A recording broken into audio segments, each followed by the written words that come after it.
আসসালামু আলাইকুম রহমতুল্লাহ ভাই। দেখেন কি করলেন, গুনাপাড়া গোপালগঞ্জ সাদাবাজি নাকি মুক্ত বাংলাদেশ চাচ্ছে সবাই, অথচ গোপালগঞ্জে গোনাপাড়ায় সাদাবাজির কাজ চলতেছে। এখন প্রত্যেকটা ক্ষেত্রেই সাদাবাজ মুক্ত বাংলাদেশ চাই আমরা।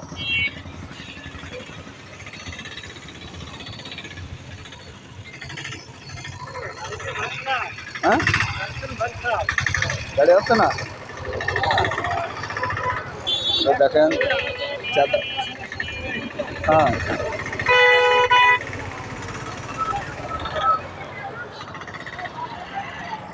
বাংলাদেশ নাকি চাঁদাবাজ মুক্ত, অথচ এই গোনাপাড়া গোপালগঞ্জ আসলে দেখেন চাঁদাবাজির কাজ চলতেছে।